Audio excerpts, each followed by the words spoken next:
যে স্থানে প্রভুর নাম গুণকীর্তন করা হয় না, সেই স্থান শ্মশান তুল্য।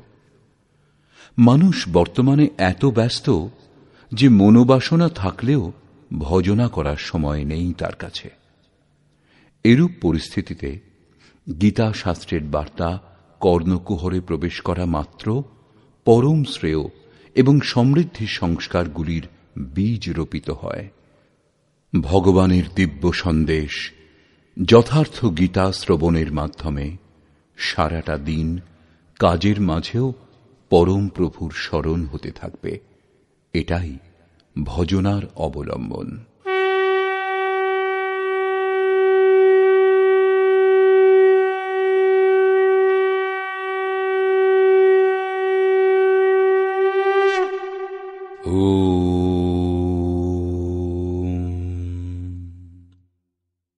শ্রী পরমাত্মনে নমঃ। যথার্থ গীতা। শ্রীমদ্ ভগবৎ গীতা অথ অষ্টম অধ্যায়। সপ্তম অধ্যায়ের শেষে যোগেশ্বর শ্রীকৃষ্ণ বললেন যে পুণ্যকর্মা, নিয়ত কর্ম আরাধনা করেন যারা, সেই যোগীগণ সমস্ত পাপ থেকে মুক্ত হয়ে সেই ব্যাপ্ত ব্রহ্মকে জানেন। অর্থাৎ কর্ম এমন যা এই বিশাল ব্রহ্মকে জানবার সুযোগ এনে দেয়। কর্মে প্রবৃত্ত পুরুষগণ ব্যাপ্ত ব্রহ্ম, সম্পূর্ণ কর্ম, সম্পূর্ণ অধ্যাত্ম, সম্পূর্ণ অধিদৈব, অধিভূত এবং অধিযজ্ঞ সহিত আমাকে জানেন। অতএব কর্ম এই সমস্তের সঙ্গে আমাদের পরিচয় করিয়ে দেয়। এমনকি শেষ সময়েও তারা আমাকেই জানেন। তাদের আমাকে জানা কখনো বিস্মৃত হয় না। এই প্রসঙ্গে অর্জুন এই অধ্যায়ের প্রারম্ভেই সেই শব্দগুলির পুনরাবৃত্তি করে জিজ্ঞাসা করলেন। অর্জুন উবাচ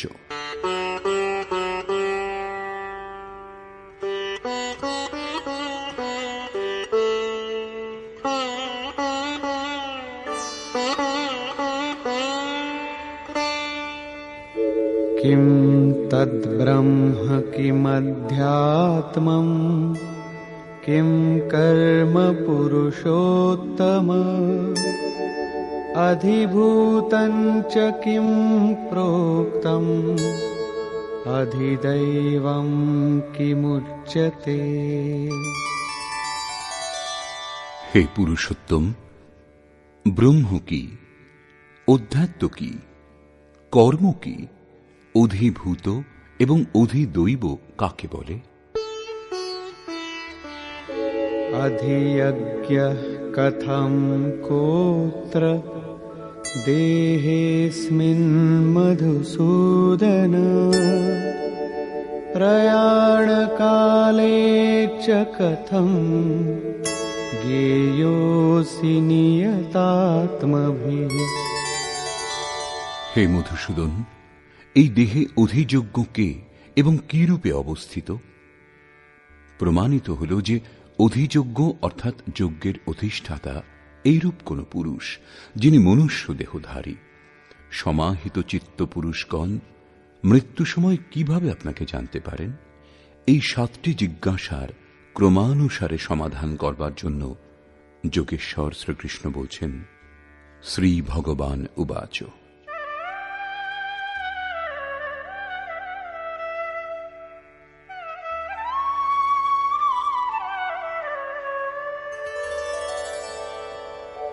অক্ষরম ব্রহ্ম পরমং স্বভাবোধ্যাত্মমুচ্যতে ভূতভাবোদ্ভবকরো বিসর্গঃ কর্ম সংগীতঃ। অক্ষরং ব্রহ্ম পরমং, যিনি অক্ষয়, যার ক্ষয় হয় না, তাকেই পরব্রহ্ম বলে। স্বভাব অধ্যাত্মম উচ্যতে, স্বয়ংয়ে স্থিরভাবে অধ্যাত্ম অর্থাৎ এটাই আত্মার আধিপত্য। এর পূর্বে সকলেই মায়ার আধিপত্যে অবস্থান করে, কিন্তু যখন স্বভাব অর্থাৎ স্বরূপে স্থির ভাব স্বয়ংে স্থির ভাব লাভ হয়, তখন আত্মার আধিপত্য তার উপর আরোপ হয়। এই হল অধ্যাত্মের পরাকাষ্ঠা। ভূত ভাবোদ্ভবকারা, ভূতগণের সেই সমস্ত ভাব যা কিছু না কিছু উদ্ভব করে, অর্থাৎ প্রাণীগণের সেই সব সংকল্প যা ভালো অথবা মন্দ সংস্কারের রচনা করে, তাদের বিসর্গ অর্থাৎ বিসর্জন, সে সমস্ত বিলুপ্ত হওয়াই কর্মের পরাকাষ্ঠা। এই হল সম্পূর্ণ কর্ম, যার জন্য যোগেশ্বর বলেছিলেন তিনি সম্পূর্ণ কর্মের জ্ঞাতা। কর্ম তখনই সম্পূর্ণ হয়, এরপরে এর প্রয়োজন হয় না। নিয়ত কর্ম, এই অবস্থাতে ভূতগণের সেই ভাবগুলি যেগুলি কিছু না কিছু রচনা করতেই থাকে, ভালো অথবা মন্দ সংস্কার তৈরি করে, সে সমস্ত যখন সর্বথা শান্ত হয়, কর্ম তখন সম্পূর্ণ হয়, এরপরে আর কর্মের প্রয়োজন হয় না। অতএব কর্ম তাই যা ভূতগণের সমস্ত সংকল্পকে, যাদের দ্বারা কিছু না কিছু সংস্কারের সৃষ্টি হয়, শান্ত করে দেয়। কর্মের অর্থ আরাধনা, চিন্তন, যা যজ্ঞে প্রতিষ্ঠিত। अधिभूतं क्षरो भावः पुरुषश्चाधिदैवतम् अधियज्ञोऽहमेवात्र देहे देहभृतां वर। যতক্ষণ অক্ষয় ভাব প্রাপ্ত না হয়, ততক্ষণ বিনাশশীল সম্পূর্ণ ক্ষরভাব অধিভূত, অর্থাৎ ভূতগণের অধিষ্ঠান। সম্পূর্ণ ক্ষরভাবই হল ভূতগণের উৎপত্তির কারণ। পুরুষঃ চ অধিদৈবতম, এবং প্রকৃতির ঊর্ধ্বে পরম পুরুষ স্থিত যিনি, তিনি অধিদৈব, অর্থাৎ সম্পূর্ণ দেবগণের দৈবী সম্পদের অধিষ্ঠাতা। দৈবী সম্পদ সেই পরম দেবে বিলীন হয়ে যায়। দেহধারীগণের মধ্যে শ্রেষ্ঠ অর্জুন, এই মনুষ্য দেহে আমি অধিযজ্ঞ, অর্থাৎ যজ্ঞের অধিষ্ঠাতা। অতএব অব্যক্ত স্বরূপে স্থিত মহাপুরুষই এই দেহে অধিযজ্ঞ। শ্রীকৃষ্ণ যোগী ছিলেন, যিনি সম্পূর্ণ যজ্ঞের ভোক্তা। অবশেষে যজ্ঞ তাতে সমাহিত হয়, সেই পরম স্বরূপ লাভ হয়। এইরূপে অর্জুনের 6টি প্রশ্নের সমাধান করেছেন। এখন শেষ জিজ্ঞাসা, শেষ সময়ে কিভাবে আপনাকে জানতে পারা যায় যে তারপরে আর কখনো বিস্মৃত হন না?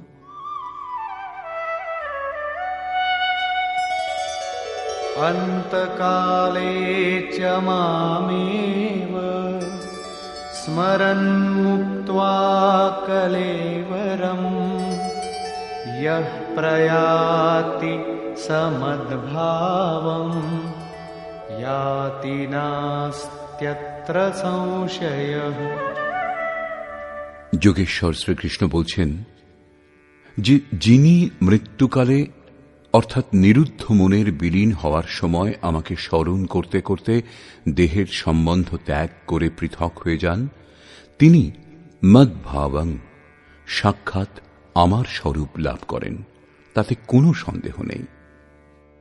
দেহের বিনাশ শুদ্ধ অন্তকাল নয়। মৃত্যুর পরেও দেহের ক্রম থেকে মুক্তি পাওয়া যায় না। প্রারব্ধ ভোগ হয়ে গেলেই মন নিরুদ্ধ হয়ে যায়, এবং যখন নিরুদ্ধ মনেরও বিলয় হয়, তখনই শেষ সময়, যার পরে দেহ ধারণ করতে হয় না।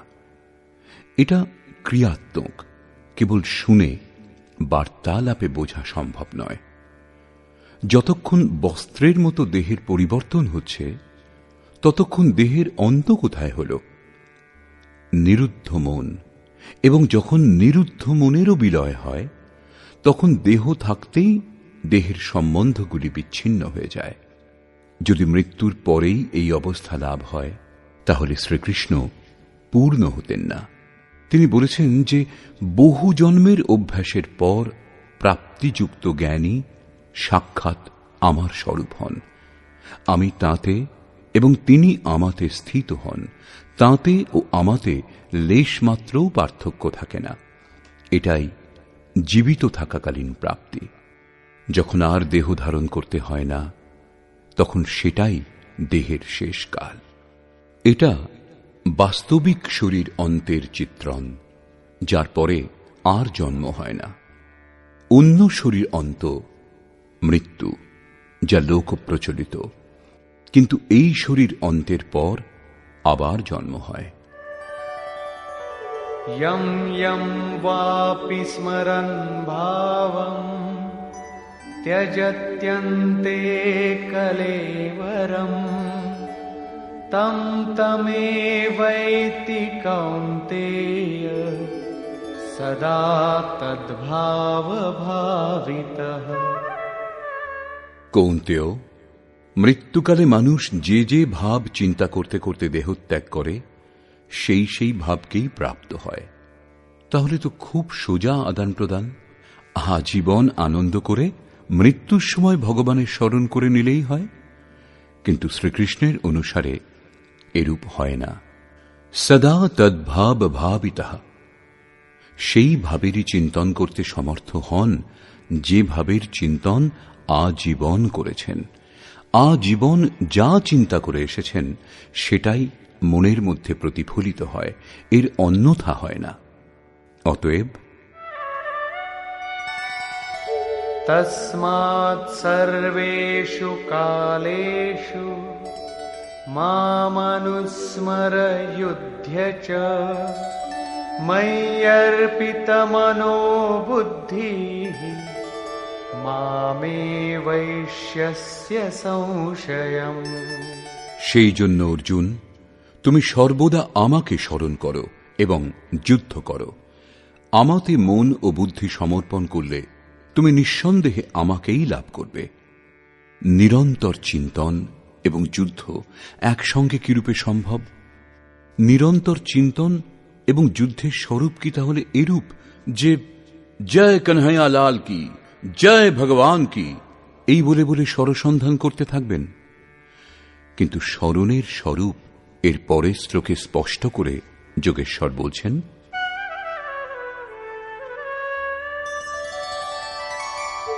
অভ্যাসযোগযুক্তেন চেতসা নান্যগামিনা পরমং পুরুষং দিব্যং याति পার্থানুচিন্তয়ন।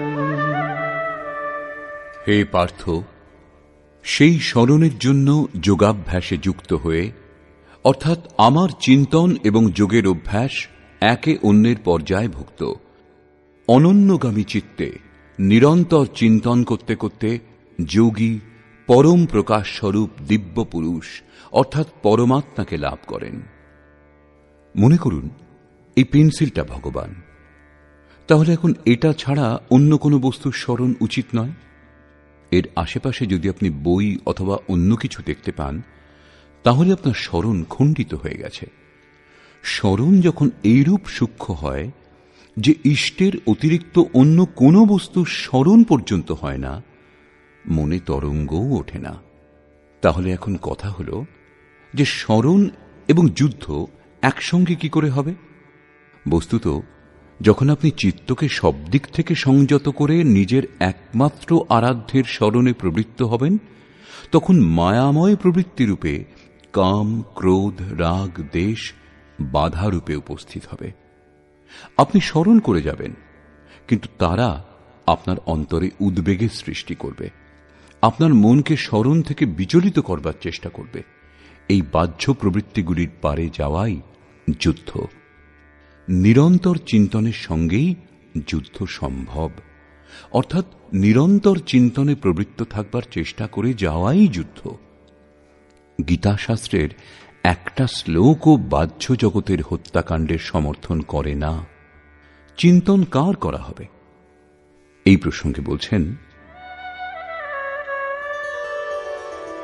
কবিম পুরাণমনুশাসিতারম অণোরণীয়াও সমনুস্মরেত্যঃ सर्वस्य धातारमचिन्त्य रूपम् आदित्यवर्णं तमस परस्तात्। সেই যুদ্ধের সঙ্গে ওই পুরুষ সর্বজ্ঞ, অনাদি, সকলের নিয়ন্তা, সূক্ষ্ম থেকেও সূক্ষ্ম, সকলের ধারণ পোষণ করেন যিনি, অথচ অচিন্ত স্বরূপ। যতক্ষণ চিত্ত এবং চিত্তের তরঙ্গ বিদ্যমান, ততক্ষণ তাকে দর্শন করা সম্ভব নয়। যখন নিরুদ্ধ চিত্তের বিলীন হয়, তখনই তাকে জানা সম্ভব হয়। নিত্য প্রকাশ স্বরূপ এবং অবিদ্যার অতীত সেই পরমাত্মার স্মরণ করেন। পূর্বে বলেছেন আমার চিন্তন করেন, এখানে বলছেন পরমাত্মার। অতএব সেই পরমাত্মার চিন্তনের, ধ্যানের মাধ্যম তত্ত্বস্থিত মহাপুরুষ। এই ক্রমেই प्रयाणकाले मनसाचलेन भक्त्या युक्तो योगबलेन चैव भ्रुवोर्मध्ये प्राणमावेश्य सम्यक् सतं परं पुरुषमुपैति दिव्यम्। যিনি নিরন্তর সেই পরমাত্মার স্মরণ করেন, সেই ভক্তিযুক্ত পুরুষ প্রয়াণকালে, মনের বিলয়কালে, যোগবলে অর্থাৎ নিয়ত কর্মের আচরণ করে, ভ্রুযুগলের মধ্যে প্রাণ উত্তম রূপে স্থাপন করে, প্রাণ অপানকে সম করে অন্তরে উদ্বেগের সৃষ্টি হবে না, বাহ্য সংকল্পও গ্রহণ করা হবে না। সত্য, রজ ও তম উত্তম রূপে শান্ত হবে, স্মৃতি ইষ্টে স্থিত হবে। সেই কালে সেই অচল মন অর্থাৎ স্থির বুদ্ধি পুরুষ, ওই দিব্য পুরুষ পরমাত্মাকে লাভ করেন। সতত স্মরণীয় যে সেই একমাত্র পরমাত্মার প্রাপ্তির বিধান যোগ। তার জন্য নিয়ত ক্রিয়ার আচরণই যোগক্রিয়া, যার সবিস্তার বর্ণনা যোগেশ্বর ৪র্থ থেকে ৬ষ্ঠ অধ্যায়ে করেছেন। এখন তিনি বলছেন, নিরন্তর আমাকেই স্মরণ করো। কি রূপে করা হবে? এই যোগধারণায় স্থির থেকে করতে হবে। যিনি এই রূপ কর্ম করেন, তিনি সেই দিব্য পুরুষকে লাভ করেন, যিনি আর কখনো বিস্মৃত হন না। এখানে এই জিজ্ঞাসার সমাধান হল, প্রয়াণকালে আপনাকে কি রূপে জানা সম্ভব? প্রাপ্তযোগ্য পদের স্মরণ করে দেখুন, যার উল্লেখ গীতাশাস্ত্রে বিভিন্ন স্থানে করা হয়েছে। यदक्षरं वेदविदो वदन्ति विशन्ति यद्यतयो वीतरागाः यदिच्छन्तो ब्रह्मचर्यं चरन्ति तत्ते पदं संग्रहेण प्रवक्ष्ये। वेदविद অর্থাৎ অবিদিত তত্ত্বকে যারা প্রত্যক্ষভাবে জানেন এবং যে পরম পদকে অক্ষরম অক্ষয় বলেন, বিতরাগ মহাত্মা যাতে প্রবেশের জন্য যত্নশীল এবং পরম পদ লাভ করবার জন্য ব্রহ্মচর্যের পালন করেন। এখানে ব্রহ্মচর্যের অর্থ কেবলমাত্র জননেন্দ্রিয়ের সংযম নয়, পরন্তু ব্রহ্ম আচরতি স ব্রহ্মচারী, বাহ্য স্পর্শ মন থেকে ত্যাগ করে নিরন্তর ব্রহ্মের চিন্তন স্মরণই ব্রহ্মচর্য। এরূপ আচরণে ব্রহ্মের দর্শন, তাতে স্থিতি এবং শান্তি লাভ হয়। এই আচরণ দ্বারা ইন্দ্রিয় সংযমই নয়, পরন্তু সকল ইন্দ্রিয় সংযম স্বাভাবিকভাবে হয়ে যায়। যিনি এইরূপ ব্রহ্মের আচরণ করেন, যা হৃদয়ে সংগ্রহের যোগ্য, ধারণের যোগ্য, সেই পরম পদের সম্বন্ধে আমি তোমাকে বলবো। সেই পদ কি, কিরূপে লাভ হয়? এই প্রসঙ্গে যোগেশ্বর শ্রীকৃষ্ণ বলছেন, सर्वद्वाराणि संयम्य मनोहृदि निरुध्य च मूर्ध्याधायात्मनः प्राणम् आस्थितो योगधारणा। সমস্ত ইন্দ্রিয় দ্বার সংযত করে অর্থাৎ বাসনা থেকে পৃথক অবস্থান করে মন হৃদয়ে স্থিত করে, কারণ ধ্যান হৃদয়েই করা হয়, বাইরে নয়, পূজা বাইরে হয় না। প্রাণ অর্থাৎ অন্তঃকরণের ব্যাপারকে মস্তিষ্কে নিরুদ্ধ করে যোগ ধারণাতে স্থিত হয়ে যোগ ধারণ করতে হবে, অন্য উপায় নেই। এই রূপ স্থিত হয়ে ওমিত্যেকাক্ষরম ব্রহ্ম ব্যাহরन् মামনুস্মরन् यः प्रयाति त्यजन् देहं स याति परमां गतिम्। যে পুরুষ ওম ইতি ওম কেবল যা অক্ষয় ব্রহ্মের পরিচায়ক, এর জপ এবং আমাকে স্মরণ করতে করতে দেহ ত্যাগ করেন, সেই পুরুষ পরম গতি লাভ করেন। শ্রীকৃষ্ণ যোগেশ্বর পরম তত্ত্বে স্থিত মহাপুরুষ, সদ্গুরু ছিলেন। যোগেশ্বর শ্রীকৃষ্ণ বললেন যে ওম অক্ষয় ব্রহ্মের পরিচায়ক, তুমি এর জপ করো এবং আমার ধ্যান করো। প্রাপ্তিযুক্ত প্রত্যেক মহাপুরুষের নাম তাই হয় যা তাঁরা লাভ করেন, যার মধ্যে তাঁরা বিলীন হন। সেই নাম ওম এবং রূপ নিজের বললেন। যোগেশ্বর কৃষ্ণ কৃষ্ণ জপ করবার নির্দেশ দেননি। কালান্তরে ভাবুকগণ তার নাম জপ করতে শুরু করে দেয় এবং শ্রদ্ধা অনুসারে ফলও পেয়ে থাকে। যেমন মানুষের শ্রদ্ধা যেখানেই হয় সেখানেই আমি তার শ্রদ্ধা স্থির করি এবং আমি ফলের বিধানও করি। ভগবান শিব রাম নাম জপ করবার জন্য জোর দিয়েছেন। रमन्ते योगिनो यस्मिन् स रामः रा और म के बीच में कबीरा रहा लुकाय। রা ও ম এই দুই অক্ষরের অন্তরালে কবির নিজের মনকে স্থির করতে সক্ষম হয়েছিলেন। শ্রীকৃষ্ণ ওম জপ করবার উপর জোর দিচ্ছেন। ওহম স ওম অর্থাৎ ওই সত্তা আমার মধ্যে আছেন, বাইরে খুঁজতে শুরু করে দেবেন না যেন। এই ওমও পরম সত্তার পরিচয় প্রদান করে শান্ত হয়ে যায়। বাস্তবে সেই প্রভুর নাম অনন্ত, কিন্তু জপ করবার জন্য সেই নাম সার্থক যা ছোট, শ্বাসে লীন হয়ে যায় এবং পরমাত্মা এক বোধ করিয়ে দেয়। তাঁকে ভুলে বহু দেবী দেবতার অবিবেকপূর্ণ কল্পনাতে জড়িয়ে লক্ষ্য থেকে দৃষ্টি সরিয়ে দেবেন না। পূজ্য মহারাজজি বলতেন, আমার রূপ চিন্তা করবে এবং শ্রদ্ধা অনুসারে যে কোনো 2-2.5 অক্ষরের নাম ওম, রাম, শিব এদের মধ্যে থেকে একটা বেছে তার জপ করবে। তার চিন্তন এবং তারই অর্থস্বরূপ ইষ্টের স্বরূপের ধ্যান করবে। ধ্যান সদ্গুরুদেবেরই করা হয়। আপনি রাম, কৃষ্ণ অথবা বিতরাগ বিষম ওয়া চিত্তম বিতরাগ মহাত্মাগণের অথবা যথাভিমত ধ্যানাদ্বা যে কোনো মহাপুরুষের স্বরূপের ধ্যান করুন।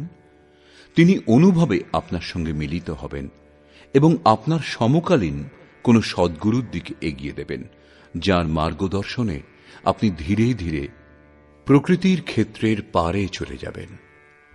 আগে আমিও এক দেবতার, শ্রীকৃষ্ণের বিরাট রূপ, সেই ছবির ধ্যান করতাম, কিন্তু পূজ্য মহারাজজির ভাবধারায় প্রবাহিত হয়ে তা শান্ত হয়ে গেছে। প্রারম্ভিক সাধক নাম জপ করেন ঠিকই, কিন্তু মহাপুরুষের স্বরূপের ধ্যান করতে তারা ইতস্তত বোধ করেন, অর্জিত সংস্কার ত্যাগ করতে পারেন না। যোগেশ্বর শ্রীকৃষ্ণ অন্য দেবতার ধ্যান করতে নিষেধ করেছেন। অতএব পূর্ণ সমর্পণের সঙ্গে কোন জ্ঞানী মহাপুরুষের শরণাগত হলেই পুণ্য পুরুষার্থ সবল হবে এবং কুতর্কগুলি শান্ত হবে, যার ফলে যথার্থ ক্রিয়াতে প্রবেশ লাভ হবে। যোগেশ্বর শ্রীকৃষ্ণের অনুসারে ওম জপ এবং পরমাত্মস্বরূপ সদ্গুরুর স্বরূপের নিরন্তর স্মরণ করলে মন নিরুদ্ধ এবং বিলীন হয়ে যায় এবং পরক্ষণেই দেহের সম্বন্ধ বিচ্ছিন্ন হয়ে যায়। কেবল মৃত্যু হলেই দেহধারণ থেকে মুক্তি পাওয়া যায় না। अनन्यचेताः सततम् यो मां स्मरति नित्यशः तस्याहं सुलभः पार्थ नित्ययुक्तस्य योगिनः। আমা ব্যতীত কাউকে চিত্তে ঠাঁই দেন না, অর্থাৎ অনন্য চিত্ত হয়ে যিনি নিরন্তর আমার স্মরণ করেন সেই নিত্য আমাতে যুক্ত যোগীর কাছে আমি সহজলভ্য। আপনি সহজলভ্য হলে কি লাভ? मामुपेत्य पुनर्जन्म दुःखालयमशाश्वतम् नाप्नुवन्ति महात्मानः संसिद्धिं परमां गताः। আমাকে লাভ করলে তাদের দুঃখের স্থান স্বরূপ ক্ষণভঙ্গুর পুনর্জন্ম হয় না, পরন্তু পরম সিদ্ধি লাভ হয়। অর্থাৎ আমাকে লাভ করা অথবা পরম সিদ্ধি লাভ করা একই কথা। কেবল তাঁদের পুনর্জন্ম হয় না যারা ভগবানকে লাভ করেছেন। তাহলে পুনর্জন্মের সীমা কত দূর পর্যন্ত? আব্রহ্মভুবনাল্লোকাঃ পুনরাবর্তিনোऽর্জুন মামুপেত্য তু কৌন্তেয় পুনর্জন্ম ন বিদ্যতে। অর্জুন, ব্রহ্মা থেকে শুরু করে কীট পতঙ্গাদি সমস্ত লোকই পুনরাবর্তনশীল, জন্মগ্রহণ করে ও মৃত্যু হয় এবং পুনঃ পুনঃ এই ক্রমেই চলতে থাকে। কিন্তু কৌন্তেয়, আমাকে লাভ করলে আর পুনর্জন্ম হয় না। ধর্মগ্রন্থগুলিতে লোক লোকান্তরের পরিকল্পনা ঈশ্বর পথের বিভূতিগুলির বোধ করিয়ে দেয়, যা হল আন্তরিক অনুভব। অন্তরিক্ষে এমন কোনো গর্ত নেই যেখানে কীট দংশন করে, এবং কোনো প্রাসাদও নেই যাকে স্বর্গ বলা হয়। দৈবী সম্পদযুক্ত পুরুষই দেবতা এবং আসুরী সম্পদযুক্ত মানুষই অসুর। স্বয়ং শ্রীকৃষ্ণের আত্মীয় কংস রাক্ষস এবং বানাসুর দৈত্য ছিল। দেব, মানব, তির্যক যোনিগুলি হল বিভিন্ন লোক। শ্রীকৃষ্ণের অনুসারে এই জীবাত্মা মন এবং 5টি ইন্দ্রিয়কে নিয়ে জন্ম জন্মান্তরের সংস্কার সমূহের অনুরূপ নতুন দেহ ধারণ করে। যে দেবতাদের অমর বলা হয় তারাও মরণ ধর্মা। ক্ষীণে পূর্ণে মর্ত্যলোকম বিশন্তি। এর থেকে বেশি ক্ষতি কি হতে পারে? সেই দেবদেহে কি লাভ যাতে সঞ্চিত পুণ্য শেষ হয়ে যায়? দেবলোক, পশুলোক, কীট পতঙ্গাদি সমস্ত লোক ভোগলোক মাত্র। কেবল মানুষই কর্মের রচয়িতা, যার দ্বারা সে পরম ধাম পর্যন্ত লাভ করতে সমর্থ হয়, যেখান থেকে পুনরাবর্তন হয় না।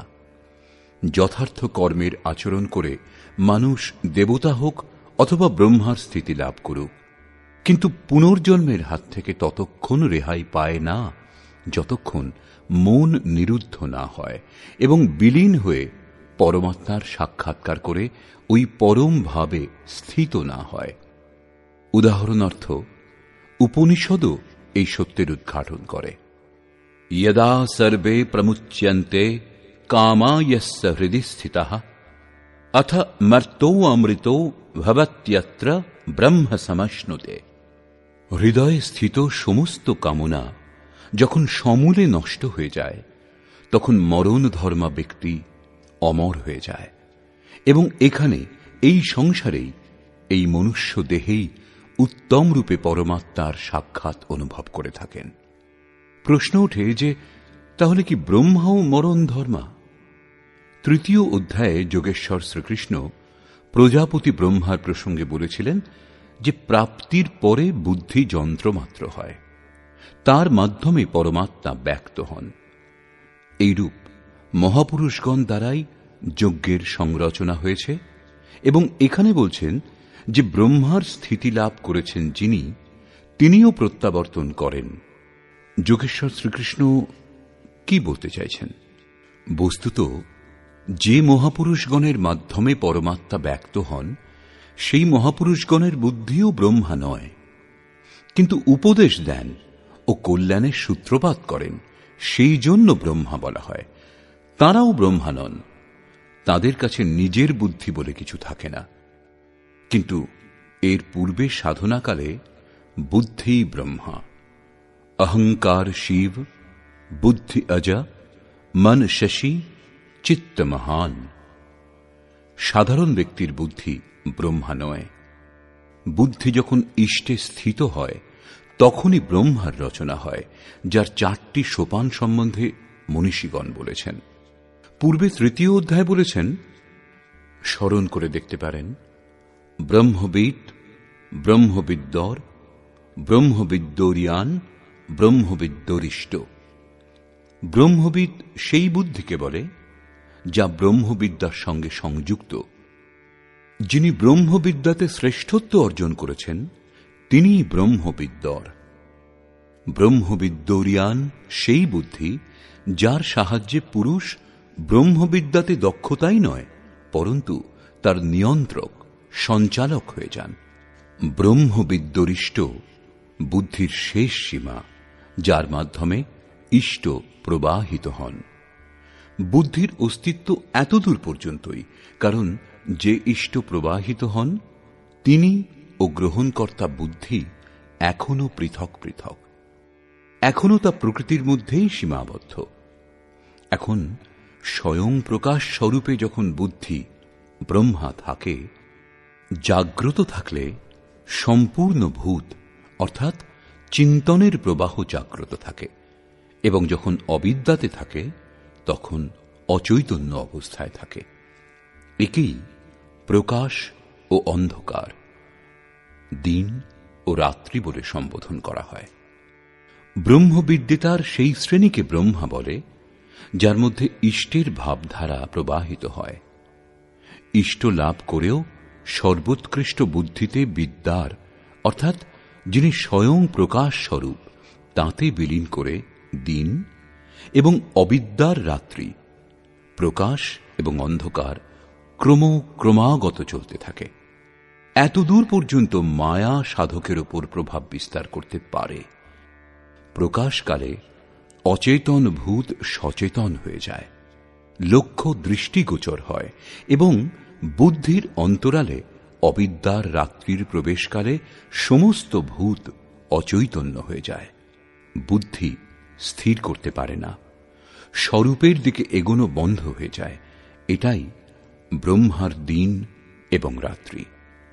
দিনের আলোয় বুদ্ধির হাজার হাজার প্রবৃত্তিগুলিতে ঈশ্বরীয় প্রকাশ অনুভব হয়, এবং অবিদ্যার রাত্রিতে এই হাজার হাজার স্তরের মধ্যে অচৈতন্য অবস্থার অন্ধকার নেমে আসে। শুভ এবং অশুভ, বিদ্যা এবং অবিদ্যা, এই দুটি প্রবৃত্তি সম্পূর্ণরূপে শান্ত হওয়ার পরে, অর্থাৎ অচেতন এবং সচেতন, রাত্রিতে বিলীন এবং দিনে জেগে ওঠা 2 প্রকার ভূতেরই অর্থাৎ সংকল্প প্রবাহ বিলীন হওয়ার পর সেই অব্যক্ত বুদ্ধিরও অতি ঊর্ধ্বে শাশ্বত অব্যক্ত ভাব প্রাপ্ত হয়, যা আর কখনো নষ্ট হয় না। ভূতের অচেতন এবং সচেতন উভয় স্থিতি লোপ পেলেই সেই সনাতন ভাব প্রাপ্ত হয়। বুদ্ধির এই 4টি অবস্থা পার করেই পুরুষ মহাপুরুষ হতে পারে, কিন্তু সেই মহাপুরুষের অন্তরালে বুদ্ধি থাকে না। বুদ্ধি পরমাত্মার যন্ত্রস্বরূপ হয়ে যায়, কিন্তু উপদেশ দেওয়ার জন্য, প্রেরণা দেওয়ার জন্য তাদের মধ্যে বুদ্ধির উপস্থিতি প্রতীত হয়। কিন্তু তাঁরা বুদ্ধির স্তরের ঊর্ধ্বে চলে যান, তাঁরা পরম অব্যক্ত ভাবে স্থিত হন, তাঁদের পুনর্জন্ম হয় না। কিন্তু এই অব্যক্ত স্থিতি লাভের আগে যতক্ষণ তাঁদের কাছে নিজ বুদ্ধি থাকে, যতক্ষণ তাঁরা ব্রহ্মা, ততক্ষণ তাঁরা পুনর্জন্মের পরিধির মধ্যে পড়েন। এই তথ্যগুলির উপর আলোকপাত করে যোগেশ্বর শ্রীকৃষ্ণ বলছেন,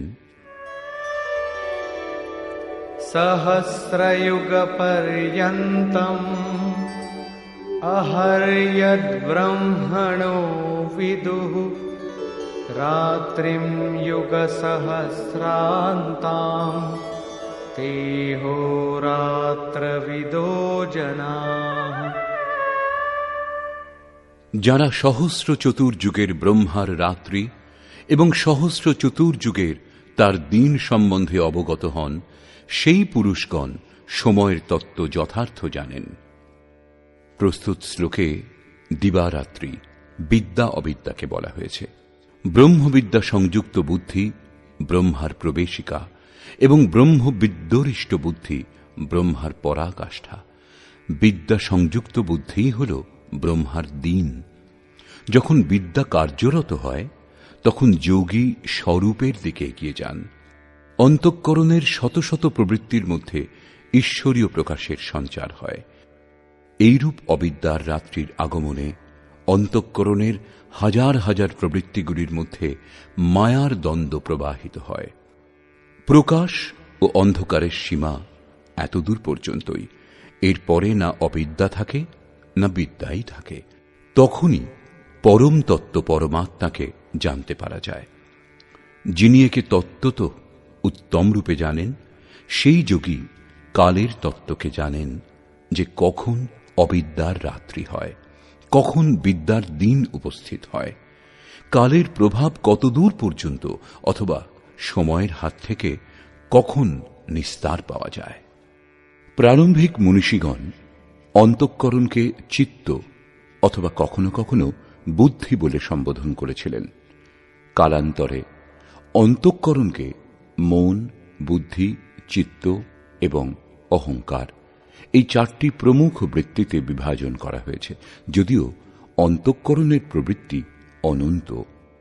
বুদ্ধির অন্তরালেই অবিদ্যার রাত্রি বিদ্যমান এবং সেই বুদ্ধিতেই বিদ্যার দিনও বর্তমান। একেই ব্রহ্মার রাত্রি ও দিন বলে। জগৎরূপ রাত্রিতে সমস্ত জীব অচৈতন্য হয়ে পড়ে আছে। প্রকৃতিতে ভ্রান্ত হয়ে তাদের বুদ্ধি সেই প্রকাশ স্বরূপকে দেখতে পায় না। কিন্তু যিনি যোগের আচরণ করেন, তিনি চেতনা লাভ করে স্বরূপের দিকে এগিয়ে যান।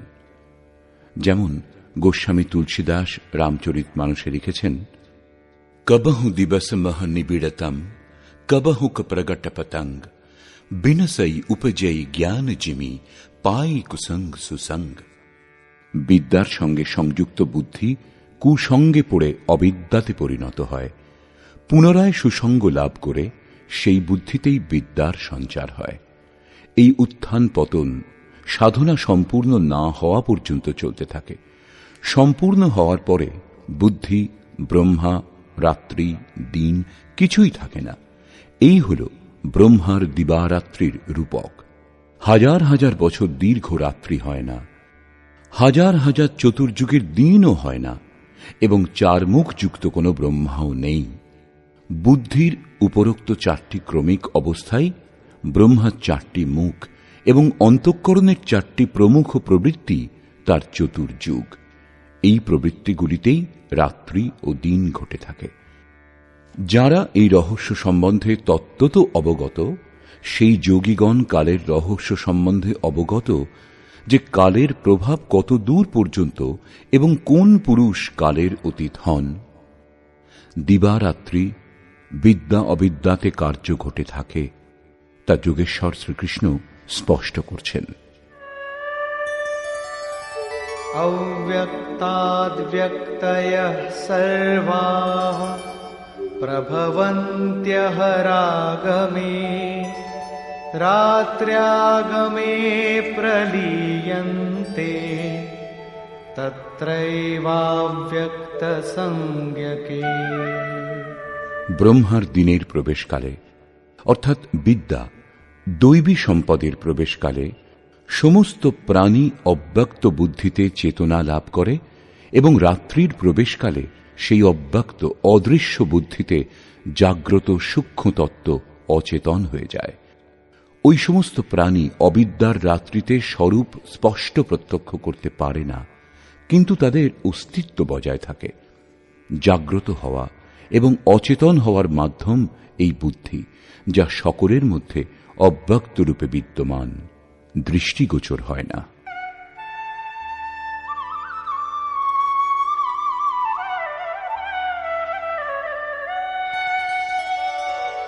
भूतग्रामः स एवायम् भूत्वा भूत्वा प्रलीयते रात्र्यागमेव शः पार्थ प्रभवत्यः रागमे। হে পার্থ, এইরূপ সমস্ত প্রাণী জাগ্রত হয়ে প্রকৃতির বশীভূত হয়ে অবিদ্যারূপী রাত্রির সমাগমে অচেতন হয়ে যায়। তারা বুঝতে পারে না যে তাদের লক্ষ্য কি। দিনের সমাগমে তারা পুনরায় জাগ্রত হয়। যতক্ষণ বুদ্ধি থাকে ততক্ষণ এর অন্তরালে বিদ্যা ও অবিদ্যার ক্রম চলতে থাকে, ততক্ষণ সেই সাধক মহাপুরুষ নয়। परस्तस्मात्तु भावोऽन्यो व्यक्तो व्यक्तात् सनातनः यः सः सर्वेषु भूतेषु नश्यत्सु न विनश्यति।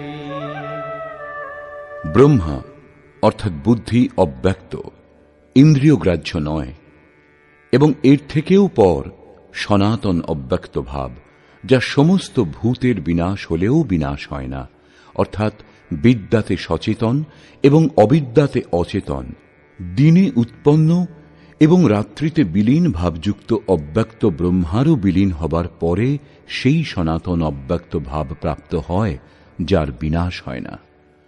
বুদ্ধিতে এই ওঠাপড়ার তরঙ্গ যখন শেষ হয়, তখন সনাতন অব্যক্ত প্রাপ্ত হয়, যা আমার পরম ধাম।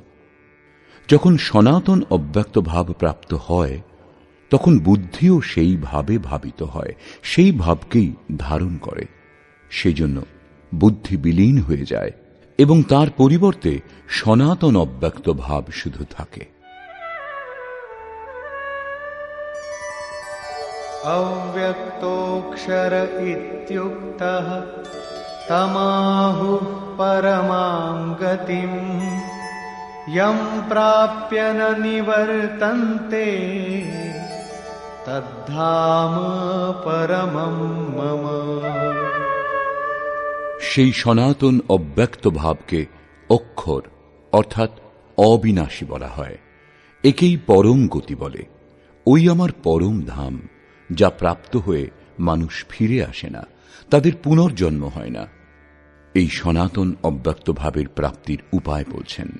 পুরুষঃ স পরঃ পার্থ ভক্ত্যা লভ্যস্ত্বনন্যয়া यस्यान्तःस्थानि भूतानि येन सर्वमिदं ततम्। পার্থ, যে পরমাত্মার অন্তর্গত সমস্ত ভূতগণ, যার দ্বারা সমগ্র জগৎ পরিব্যাপ্ত, সনাতন অব্যক্ত ভাবযুক্ত সেই পরম পুরুষকে অনন্য ভক্তি দ্বারা লাভ করা যায়। অনন্য ভক্তির তাৎপর্য হল পরমাত্মা ভিন্ন অন্য কোনো দেবতার স্মরণ না করে তাঁর সঙ্গে যুক্ত হওয়া। অনন্যভাবে সংযুক্ত পুরুষ কতক্ষণ পুনর্জন্মের সীমার মধ্যে থাকেন এবং কখন তারা পুনর্জন্মের অতিক্রমণ করেন, এই প্রসঙ্গে যোগেশ্বর বলছেন, यत्र काले त्वनावृत्तिम् आवृत्तिं चैव योगिनः प्रयाता यान्ति तं कालं वक्ष्यामि भरतर्षभ। হে অর্জুন, যে কালে দেহ ত্যাগ করলে যোগীগণ পুনর্জন্ম লাভ করেন না এবং যে কালে দেহ ত্যাগ করলে পুনর্জন্ম লাভ করেন, এখন আমি সেই কালের কথা বলবো।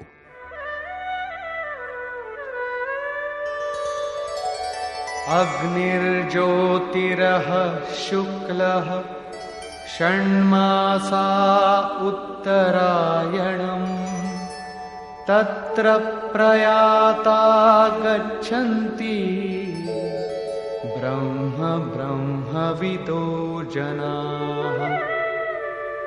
দেহের সম্বন্ধ ত্যাগ করবার সময় যার সমক্ষে জ্যোতির্ময় অগ্নি প্রজ্বলিত, দিনের প্রকাশ বিদ্যমান, সূর্য উজ্জ্বলভাবে আকাশে বিরাজমান, শুক্লপক্ষের চন্দ্র ক্রমবর্ধিত, উত্তরায়ণের নিরভ্র এবং সুন্দর আকাশ থাকে যখন, সেই কালে প্রয়াণ করলে ব্রহ্মবেত্তা যোগীগণ ব্রহ্মকে লাভ করেন। অগ্নি ব্রহ্মতেজের প্রতীক, দিন হল বিদ্যার প্রকাশ, শুক্লপক্ষ নির্মলতার দ্যোতক।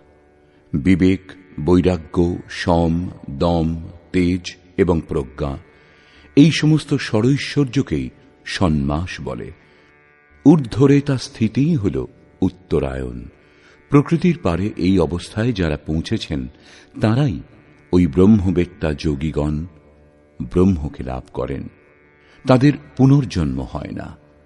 কিন্তু অনন্য চিত্ত যোগীগণ যদি এই জ্যোতি স্বরূপ লাভ না করতে পারেন, যাদের সাধনা এখনো সম্পূর্ণ হয়নি, তাদের কোন গতি হয়? এই প্রসঙ্গে বলছেন,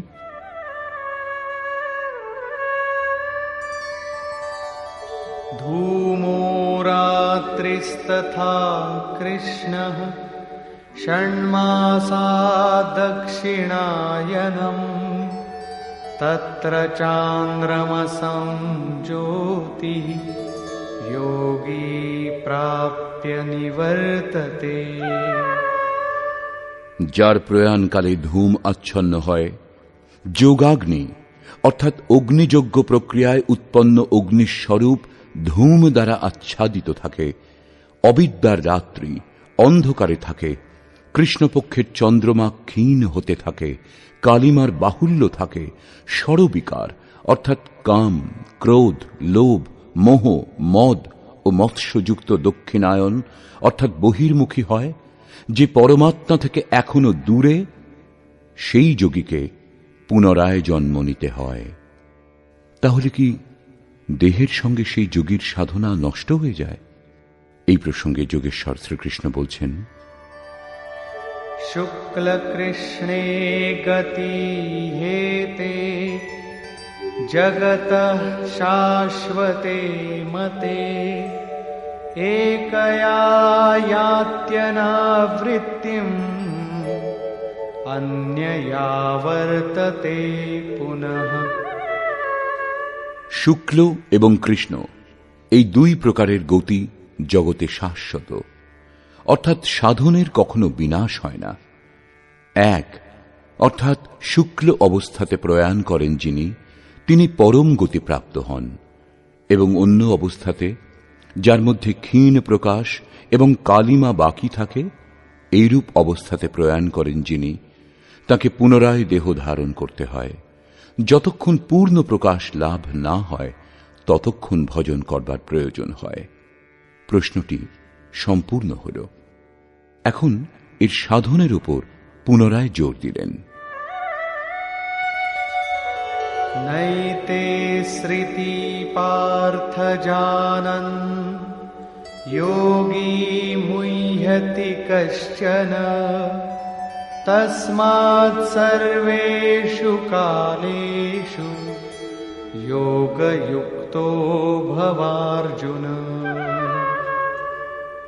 হে পার্থ, এইরূপ উভয় মার্গ সম্বন্ধে অবগত হয়ে কোন যোগী মোহগ্রস্ত হন না। তিনি জানেন যে পূর্ণ প্রকাশ লাভ হলে ব্রহ্মকে লাভ করবেন, এবং ক্ষীণ প্রকাশ থাকলেও পুনর্জন্মে সাধনের নাশ হয় না। দুটি গতি শাশ্বত। অতএব অর্জুন, তুমি সর্বকালে যোগে যুক্ত হও, অর্থাৎ নিরন্তর সাধন করো। বেদেষু যজ্ঞেষু তপস্সু চৈব দানেষু যৎ পুণ্যফলম প্রদিষ্টম অত্যেতি তৎসর্বমিদং বিদিত্বা যোগী পরম স্থানমুপৈতি চাদ্যম। যোগী পুরুষ সাক্ষাৎকার করে, এইরূপ অবগত হয়ে, স্বীকার করে নয়, বেদ, যজ্ঞ, তপস্যা এবং দানের পুণ্য ফলগুলিকে নিঃসন্দেহে অতিক্রমণ করেন এবং সনাতন পরম পদ লাভ করেন। অবিদিত পরমাত্মাকে সাক্ষাৎ জানার নাম বেদ। সেই অবিদিত তত্ত্বকে অবগত হলে কি জানা বাকি থাকে? অতএব সম্পূর্ণ জ্ঞান হবার পরে বেদের প্রয়োজন থাকে না, কারণ যিনি অবগত তিনি এখন ভিন্ন নন। যজ্ঞ অর্থাৎ আরাধনা নিয়ত ক্রিয়া আবশ্যক ছিল, কিন্তু যখন এই তত্ত্ব সম্বন্ধে এখন অবগত, তখন কার জন্য ভজন করা হবে? মন এবং ইন্দ্রিয়গুলিকে লক্ষ্যের অনুরূপ তৈরি করাই তপস্যা। এই লক্ষ্য প্রাপ্তির পরে যোগী কার জন্য তপস্যা করবেন? মন, বচন ও কর্ম দ্বারা সর্বতোভাবে সমর্পণের নাম দান। এই সমস্তের পুণ্য ফল হল পরমাত্মার প্রাপ্তি। ফল এখন পৃথক নেই, সেই জন্য এইসবের প্রয়োজনীয়তা ফুরিয়ে যায়। সেই যোগী যজ্ঞ, তপস্যা, দান ইত্যাদির ফলকেও অতিক্রম করেন, তিনি পরম পদ লাভ করেন। নিষ্কর্ষ। বর্তমান অধ্যায়ে 5টি প্রমুখ বিষয়ের উপর বিবেচনা করা হয়েছে, যার মধ্যে সর্বপ্রথম 7ম অধ্যায়ের শেষে যোগেশ্বর শ্রীকৃষ্ণ দ্বারা বীজ আরোপিত প্রশ্নগুলিকে স্পষ্টভাবে বোঝাবার আগ্রহে বর্তমান অধ্যায়ের আরম্ভে অর্জুন 7টি প্রশ্ন করেছেন, যে ভগবান আপনি যার সম্বন্ধে বললেন সেই ব্রহ্ম কি, অধ্যাত্ম কি, সম্পূর্ণ কর্ম কি, অধিদৈব কাকে বলে, অধিভূত কাকে বলে, অধিযোগ্য কাকে বলে, এবং শেষ সময়ে আপনি কি রূপে স্মৃতিতে জেগে থাকেন যে আর কখনো বিস্মৃত হন না? যোগেশ্বর শ্রীকৃষ্ণ বলছেন যে যার কখনো বিনাশ হয় না তাই পরব্রহ্ম। স্বয়ংয়ের উপলব্ধিযুক্ত পরম ভাবই অধ্যাত্ম। যার ফলে জীব মায়ার আধিপত্য থেকে মুক্ত হয়ে আত্মার আধিপত্যে চলে আসে তাই অধ্যাত্ম। এবং ভূতগণের সেই সমস্ত ভাব যা শুভ অথবা অশুভ সংস্কার উৎপন্ন করে, সেই সমস্ত ভাব স্থির হওয়া, বিসর্গ লোপ পাওয়া কর্মের সম্পূর্ণতা। এরপরে কর্ম করবার প্রয়োজন হয় না। অতএব কর্ম শুভাশুভ সংস্কারের উদ্গমকেই বিনষ্ট করে দেয়। এইরূপে ক্ষরভাব অধিভূত, অর্থাৎ ভূতগণের উৎপত্তির মাধ্যম বিনাশশীল বস্তু, সেগুলি ভূতগণের অধিষ্ঠাতা। পরম পুরুষই অধিদৈব। সমস্ত দৈবী সম্পদ তাঁতে বিলীন হয়। এই দেহে অধিযোগ্য আমি, অর্থাৎ যজ্ঞ যাতে বিলীন হয় তা আমি। যজ্ঞের অধিষ্ঠাতা আমি। যোগী আমার স্বরূপ লাভ করেন, অর্থাৎ শ্রীকৃষ্ণ যোগী ছিলেন। অধিযোগ্য যিনি, তিনি এই দেহেই বাস করেন, বাইরে নয়। শেষ প্রশ্নটি ছিল যে শেষ সময়ে কিরূপে আপনাকে জানা যায়। তিনি বললেন, যিনি নিরন্তর আমাকে স্মরণ করেন, আমার অতিরিক্ত অন্য কোনো বিষয়বস্তুর চিন্তনকে মনে ঠাঁই দেন না, এবং এইরূপ আচরণ করে দেহের সম্বন্ধ ত্যাগ করেন, তিনি সাক্ষাৎ আমার স্বরূপ প্রাপ্ত হন। শেষ সময়েও তিনি আমাকেই প্রাপ্ত হন। দেহ ত্যাগ করবার পরেই এই উপলব্ধি হবে এমন কথা নয়। যদি মৃত্যুর পরে এই স্থিতি লাভ হতো, তাহলে শ্রীকৃষ্ণ পূর্ণ হতেন না।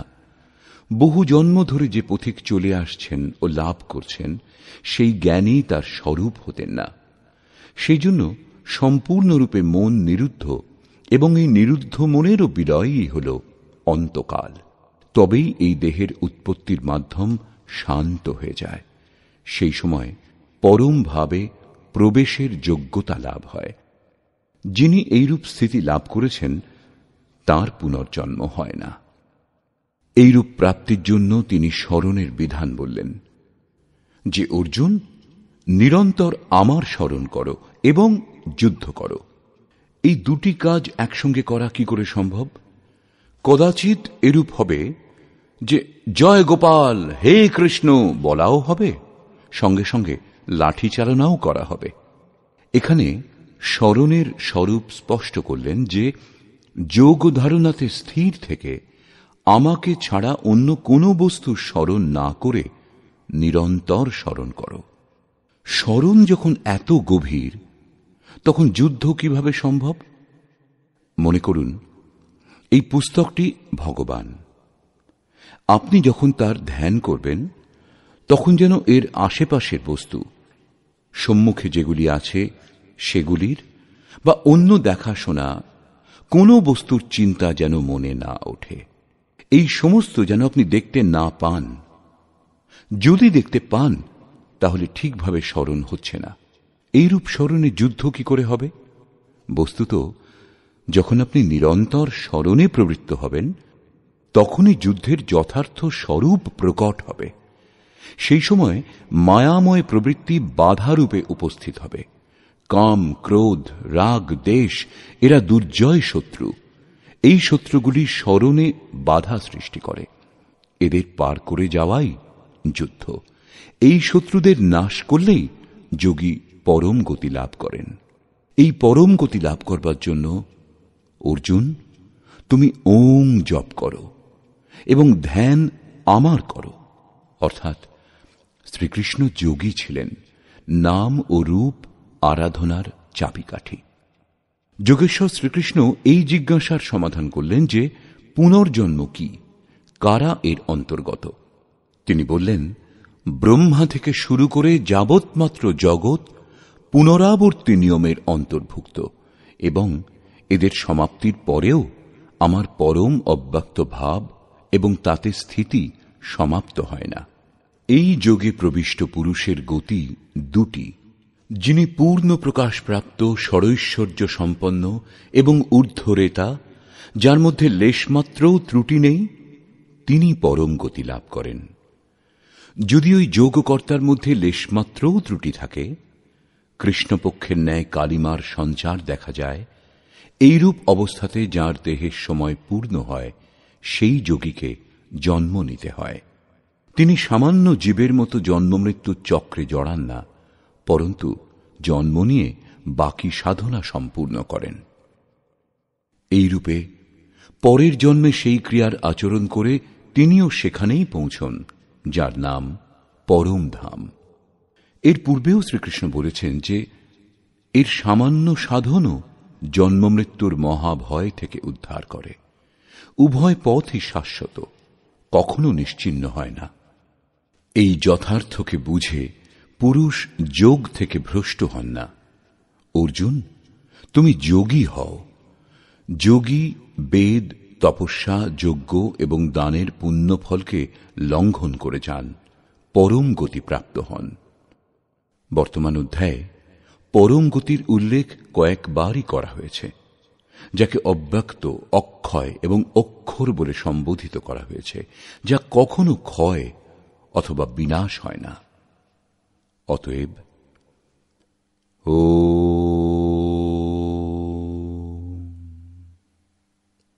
এই প্রকার শ্রীমদ্ ভগবদ্ গীতারূপী উপনিষদ এবং ব্রহ্মবিদ্যা তথা যোগশাস্ত্র বিষয়ক শ্রীকৃষ্ণ অর্জুনের সংবাদে অক্ষর ব্রহ্মযোগ নামক অষ্টম অধ্যায় পূর্ণ হল। এই প্রকার শ্রীমৎ পরমহংস পরমানন্দজির শিষ্য স্বামী অর্গড়ানন্দকৃত শ্রীমদ্ ভগবদ্ গীতার ভাষ্য যথার্থ গীতাতে অক্ষর ব্রহ্মযোগ নামক অষ্টম অধ্যায় সমাপ্ত হল। হরি ওম তৎসৎ।